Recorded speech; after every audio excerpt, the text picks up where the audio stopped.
Hello everyone, स्वागत है आप सभी का आपके अपने YouTube channel determination study platform में। दोस्तों, आज हम आप सभी को बताने वाले हैं कक्षा 10 के गणित में पार्ट 2 स्टार्ट करने वाले हैं। आज बहुपद बहुपद की इंट्रोडक्शन पार्ट है हमारा। क्या है बहुपद को कैसे पहचानते हैं, बीजीय व्यंजक क्या होते हैं, चर या अचर संख्याएं क्या होती हैं और बहुपद के शून्यक क्या होते हैं, इन सभी चीज़ों को बहुत ही अच्छे तरीके से हम समझने वाले हैं। तो छोटी सी वीडियो है, इसको देख लीजिए ताकि आपको जितने भी एक्सरसाइज के क्वेश्चन हैं आसानी से हो जाए। ठीक है, पहले हम देखते हैं कि बहुपद होता क्या है। ठीक है, बहुपद शब्द जो आया है, बहुपद लेसन का नाम है, तो सबसे पहले समझ लेते हैं बहुपद यानी कि पॉलिनोमियल होता क्या है। ठीक है, इसकी परिभाषा ये होती है, देखिए बहुपद, बहुपद से का मतलब ये होता है, देखिए यहाँ पे मैंने लिखा है, जिसमें एक से ज़्यादा पद होता है बहुपद कहलाता है।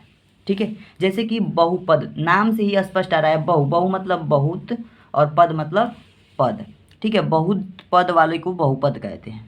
ठीक है, देखिए बहुपद को हम किस प्रकार से यहाँ पे लिख सकते हैं, 2x² प्लस में 4x। अगर ऐसा कोई होगा तो बहुपद होगा। देखिए अभी ऐसा नहीं है कि आप कोई भी चर या अचर संख्याएं मिला देंगे तो बहुपद हो जाएगा, नहीं।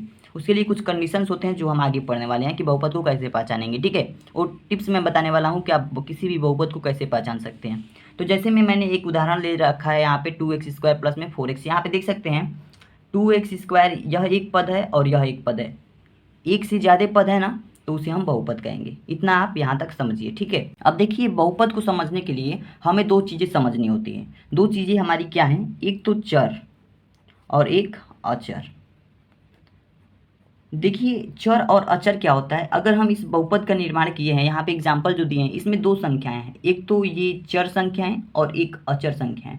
चर संख्याएं वे होती हैं जिनका मान बदलता रहता है और अचर संख्याएं वे होती हैं जिनका मान निश्चित होता है। यानी कि दो है ना, ये मान निश्चित है, और एक्स वाई जेड जो भी होता है, जैसे कि अंग्रेजी के लेटर कुछ आते हैं अलजेब्रिक एक्सप्रेशन में, यानी कि बीजीय व्यंजक में, जैसे एक्स वाई जेड, यू भी टी, और भी बहुत सारे नंबर आ सकते हैं। ठीक है, तो इस तरह के जो आते हैं इन्हें हम कहते हैं चर संख्या। और अचर संख्या किसे कहते हैं, जो अंक होते हैं हमारे 1 2 3 4 डॉट डॉट डॉट, कोई भी अंक होता है उसे हम कहते हैं अचर संख्या। यहाँ तक कि रूट में 2, रूट में 3, 12.3, ये सब क्या है, अचर संख्याएं हैं।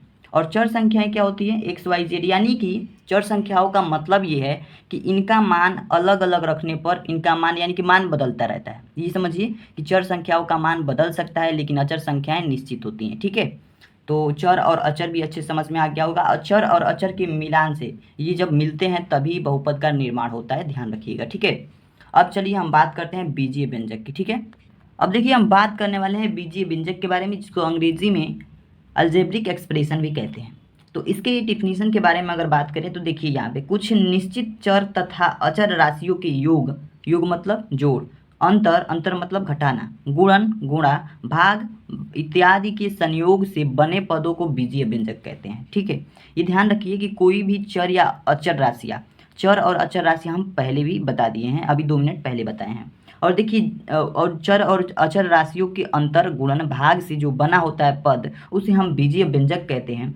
बीजीय व्यंजक जैसे कि हो सकते हैं 2x³ प्लस में 3x² प्लस में 2x। यहाँ पे देख सकते हैं ये एक अचर संख्या है और यह एक चर संख्या, इन दोनों के बीच गुणा हुआ है, फिर प्लस 3x², फिर इन अचर संख्याओं का गुणा, चर और अचर संख्याओं का गुणा, यहाँ पे धन, इसी तरह से धन, गुणा, अंतर, भाग इत्यादि सभी अचर अचर एवं चर राशियों के निश्चित क्रम को, निश्चित पद को हम बीजीय व्यंजक कहते हैं। तो देखिए यहाँ पे निश्चित कैसे देखेंगे, 1 2 3, इसे हम गिन सकते हैं आसानी से, यह एक निश्चित पद में है तो यह क्या होगा, बीजीय व्यंजक होगा। अब जरूरी नहीं है कि हर एक बीजीय व्यंजक बहुपद हो। ठीक है, ये ध्यान रखिएगा कि हर एक बीजीय व्यंजक बहुपद कहलाए, ये जरूरी नहीं है। ठीक है, तो ये बीजीय व्यंजक सभी होंगे, ये भी बीजीय व्यंजक होगा, ये भी बीजीय व्यंजक होगा, क्योंकि इसमें देखिए x² माइनस का 1/x, इसमें भाग भी आया है तो इसमें भाग भी कहा है। ठीक है, तो यह निश्चित संख्या है और चर और अचर दोनों हैं। ठीक है, और ये भाग में भी हैं, तो इत्यादि सभी संख्याएं क्या होंगी, बीजीय व्यंजक कहलाएंगे। इत्यादि सभी इक्वेशंस जितने भी पद होंगे ये क्या कहलाएंगे, बीजीय व्यंजक कहलाएंगे। ठीक है, चलिए अब बात करते हैं कि बहुपद को पहचाने कैसे।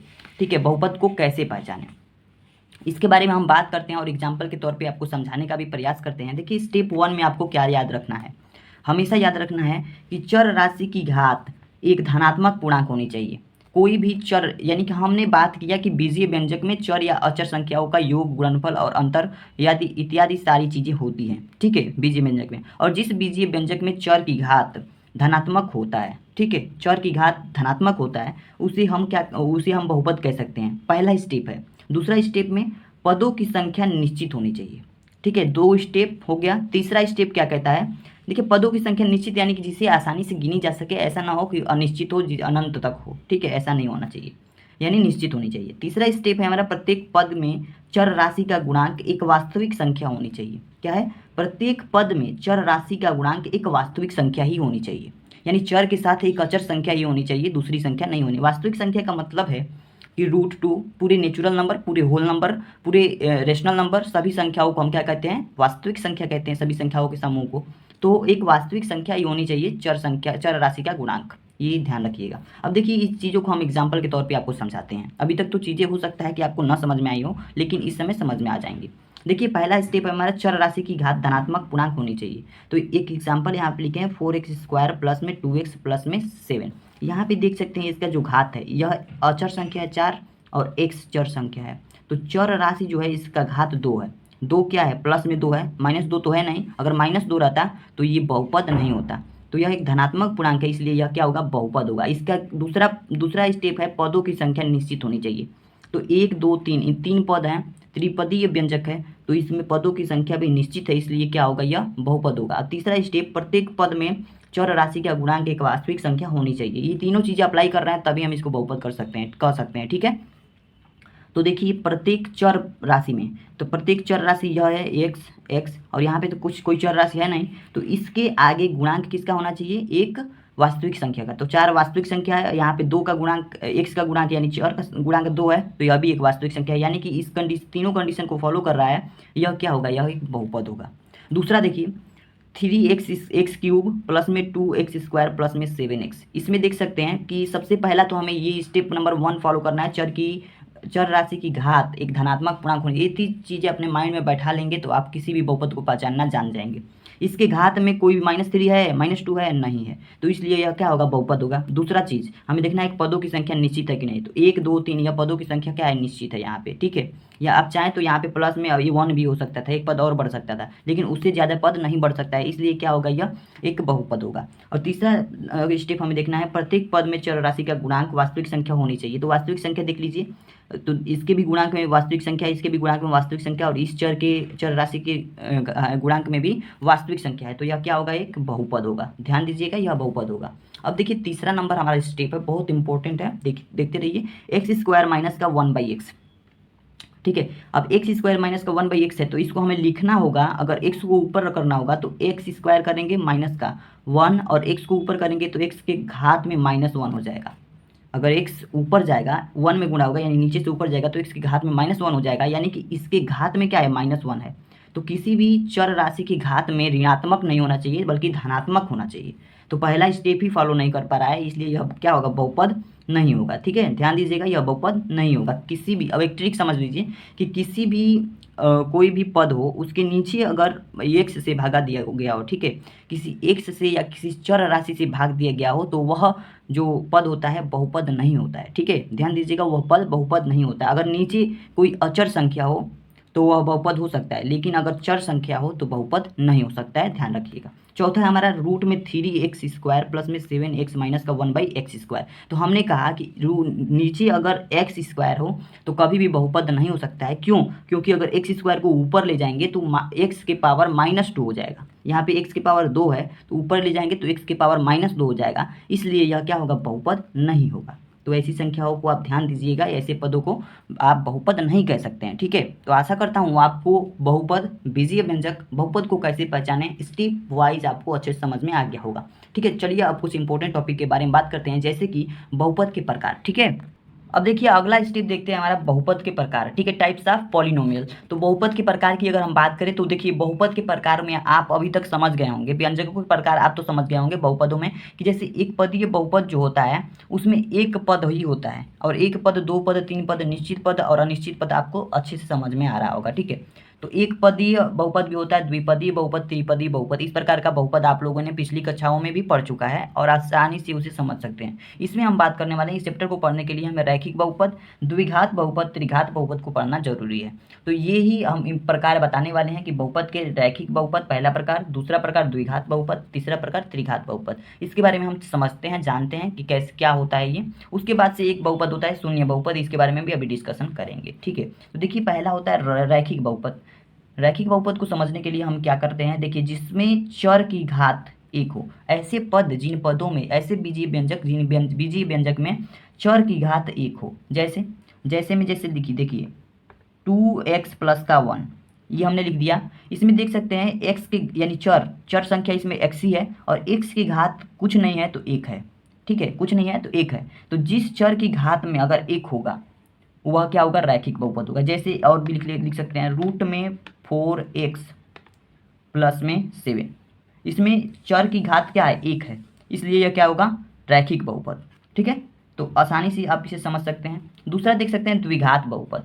द्विघात बहुपद को समझने के लिए हम क्या करेंगे, जिसमें चर की घात 2 हो, ऐसा बीजीय व्यंजक जिस बीजीय व्यंजक के चर की घात 2 हो, द्विघात बहुपद कहलाते हैं, ठीक है। देखिए जैसे कि 2x² प्लस में 3x, यह क्या होगा, द्विघात बहुपद होगा। एक और एग्जांपल ले सकते हैं 5x² प्लस में 2x प्लस में 3, यहाँ तक इसका हो सकता है निश्चित पद है। इसमें देखिए यहाँ पे स्क्वायर है, यानी कि इसकी घात 2 है, और जिसकी घात जिस बीजीय व्यंजक में घात 2 हो उसे हम द्विघात बहुपद कहते हैं। ध्यान रखिएगा बहुपद में कभी भी घात ऋणात्मक नहीं होता है, हमेशा धनात्मक होता है। तो इसके पावर में -2 कभी नहीं लिख सकते हैं, यहाँ पे धनात्मक यानी धन 2 ही रहेगा, ठीक है, ध्यान दीजिएगा। अब देखिए त्रिघात बहुपद के बारे में बात करते हैं। त्रिघात बहुपद मतलब जिसमें चर की घात 3 हो, ऐसे बीजीय व्यंजक जिसमें चर की घात 3 होती है त्रिघात बहुपद कहलाता है। जैसे हम एग्जाम्पल के तौर पे समझते हैं, जैसे कि 3x³ प्लस में 2x प्लस में 3, सॉरी यहाँ पे 3x² है तो यहाँ पे 3x³ है तो यहाँ पे स्क्वायर के रूप में आएगा, यहाँ पे x के रूप में आ सकता है। तो या इतना भी हो सकता है या इतना पूरा भी हो सकता है, ठीक है। ऐसे बहुपदों को हम त्रिघात बहुपद कहते हैं, क्योंकि इसमें चर की घात आप देख सकते हैं, यानी चर की अधिकतम घात को देखा जाता है। यहाँ पे कितना है इससे मैटर नहीं करता, यहाँ पे कितना इससे मैटर नहीं करता, जो अधिकतम घात है वो 2 होनी चाहिए, उसे हम द्विघात, जो अधिकतम घात है 1 होनी चाहिए, उसे हम रैखिक बहुपद। और त्रिघात बहुपद किसे कहेंगे, जिसमें अधिकतम घात 3 होनी चाहिए। यहाँ 2 है इससे मैटर नहीं करता है, ठीक है। अधिकतम जो घात है, जो अधिक से अधिक घात है वो 3 होनी चाहिए, तो उसे हम त्रिघात बहुपद कहेंगे। जैसे कि एक और एग्जाम्पल लेते हैं, जैसे कि मान लीजिए रूट में 3x³ प्लस में 5x² प्लस में 7x प्लस में 2, इस प्रकार से भी कोई बीजीय व्यंजक ले सकते हैं जिसके चर की घात में देख सकते हैं यहाँ पे 3 है, अधिकतम घात 3 है, इसलिए यह क्या होगा, त्रिघात बहुपद होगा। तो आशा करता हूँ आपको रैखिक बहुपद, द्विघात बहुपद और त्रिघात बहुपद अच्छे से समझ में आ गया होगा। अब देखिए एक बात आती है शून्य बहुपद की, यहाँ पे रिमार्क में आप लिख सकते हैं शून्य बहुपद किसे कहते हैं, यहाँ ध्यान दीजिए। शून्य बहुपद जिसमें चर की घात 0 होता है, जिसमें चर की घात 0 होता है, और आपको पता है किसी भी संख्या के घात में अगर 0 हो, चाहे वो चर हो या अचर हो, जैसे कि मान लीजिए हम यहाँ पे x लेते हैं, x की एक चर संख्या है और चर की घात अगर 0 हो तो उसका मान 1 होता है। अगर अचर संख्या भी लें तो अगर 7 की घात अगर 2 है तो इसका मतलब क्या होता है, 1 होता है। किसी भी चर या अचर संख्या उसकी घात में अगर 0 होगा, 0 होगा, तो वह क्या होगा, एक शून्य बहुपद कहलाएगा। तो इसमें शून्य बहुपद, शून्य का यानी कि शून्य बहुपद तभी हम कह सकते हैं जब किसी चर की घात 0 हो। तो जैसे कि देखिए यहाँ पे 7x के घात हम 0 लिख सकते हैं, तो 7x की घात अगर 0 लिखेंगे तो 7 और x के घात 0 का मान क्या होगा, 1 होगा, तो गुणे में 1 करेंगे तो बराबर में 7 आ जाएगा। यानी कि ऐसे बहुपद जो अंकों में होते हैं, अचर संख्याओं के रूप में होते हैं, उसे हम शून्य बहुपद कह सकते हैं, क्योंकि उसमें जो चर की घात होगी, अगर चर की घात से गुणा करेंगे चर की घात 0 से, तो उसका मतलब 1 ही होगा, और किसी भी संख्या में 1 से गुणा करेंगे तो वही संख्या निकल के आती है। जैसे कि मान लीजिए 5x की घात 0, अब इसमें हम 5 गुणे 1 ही तो लिखेंगे, 5 और गुणे में x की घात 0 का मान 1 होगा तो 5 हो जाएगा। अब y की घात 0 का मान क्या होगा, 1 ही होगा। हमने बताया कोई भी चर ले लीजिए या कोई भी अचर ले लीजिए, उसका घात 0 रखने का मतलब 1 होता है। तो यहाँ पर 1 रखने का मतलब यही होगा, रूट में 2, रूट में 5 ऐसे जो जो भी संख्याएं आएंगी -7 -8 ये सभी संख्याएं क्या है, शून्य बहुपद है। ठीक है, क्योंकि इसमें किसी न किसी चर के घात 0 से गुणा हुआ है, और चर के घात 0 के गुणा का मतलब होता है 1, और 1 से किसी भी संख्या में गुणा कराएं तो वही संख्या आती है। ठीक है, तो ये भी आपको अच्छे समझ में आ गया होगा। ठीक है, अब देखिए अगला हेडिंग हमारा है बहुपद की शून्यक। बहुपद को शून्य को समझिए अच्छे से। लेसन अगला जो हमारा है, आगे जो लेसन आएगा द्विघात समीकरण नाम का, उसमें हम पढ़ेंगे बहुत अच्छे तरीके से शून्य के बारे में। इसमें हम कुछ शून्य के बारे में कुछ चीज़ें जान लेते हैं, छोटी छोटी चीज़ें। जैसे कि अगर कोई पद दिया हो, जैसे कि मान लीजिए कि पी एक्स, कोई पद द्विघात पद दिया हो x+6, इस तरह का कोई पद दिया हो। ठीक है, अगर इस तरह का कोई भी पद दिया हो तो इसमें अगर हमें शून्यक निकालना है तो इसके अधिकतम घात को देखते हैं। तो इसमें अधिकतम घात कुछ नहीं है तो 1 है, यानी कि इसका शून्यक कितना होगा, इसका शून्यक होगा 1। ध्यान रखिएगा, इसका शून्यक 1 होगा। अब देखिए कोई भी अगर इस तरह का पद दिया हो और बोले कि शून्यक निकालिए, तो बताइए कि यह शून्यक है कि नहीं है। तब क्या करेंगे, शून्यक के लिए क्या करेंगे, देखिए शून्यक के लिए हम क्या करते हैं कि इस इक्वेशन को ऐसे ही रख करके x+6 बराबर में 0 समझ लेते हैं, और इसे हम इक्वेशन बना लेते हैं। इस पद को हम इक्वेशन बना लेते हैं, समीकरण बना लेते हैं। x+6 के 0 के बराबर कर देते हैं, और जब 0 के बराबर करेंगे तो x का मान जो हमारा निकलेगा, क्या निकलेगा, इस +6 को अगर इधर भेजेंगे तो हम -6 प्राप्त कर लेंगे। तो x बराबर -6 आ गया। तो हम क्या करेंगे, फिर इसी इक्वेशन में x का मान -6 रख देंगे। तो x की जगह पे -6 बराबर में x के पावर 1 के जगह पे -6 और प्लस में 6 है। तो अगर हम यहाँ पे देखें तो -6 +6 दोनों आपस में कट जाएंगे, यानी कि इतना बराबर 0 निकल जाएगा। तो अगर 0 होगा तब क्या कहेंगे कि शून्यक है। अगर वो पूछेगा कि क्या यह बहुपद शून्यक है, तो इस तरह का जो भी हमारा जो पद आएगा, अगर इस तरह से 0 आ जाता है तो वह शून्यक है। और अगर मान लीजिए यहाँ पे -6 रखा तो 0 आ गया, लेकिन अगर यहाँ पे कोई और संख्या रखते, जैसे कि 3 रखते, 4 रखते, 5 रखते, तो यहाँ पे शून्य नहीं आता, इसलिए वो शून्यक नहीं होता। ठीक है, क्योंकि यहाँ पे 0 आ गया है, शून्य आ गया है, तो यह शून्यक होगा। तो ये बात हमेशा ध्यान रखिएगा। चलिए अब हम एक्सरसाइज के क्वेश्चंस को भी करेंगे। नेक्स्ट वीडियो में आपको एक्सरसाइज के क्वेश्चंस मिलेंगे, तो इस वीडियो में यहीं तक रहने देते हैं। जो भी और बातें आएंगी वो हम एक्सरसाइज में ही बताते चलेंगे, क्वेश्चन के साथ साथ करते चलेंगे। इस वीडियो को पहली बार देख रहे हैं तो चैनल को सब्सक्राइब कर दीजिए, और ऐसी ऐसी वीडियो देखने के लिए आपको चैनल को सब्सक्राइब करके नोटिफिकेशन बेल को ऑन कर लेना है, ताकि आपको जितने भी वीडियो हम अपलोड करें आप तक पहुँचती रहे। तो अच्छे से पढ़ते रहिए, मिलते हैं नेक्स्ट वीडियो में। Thank you.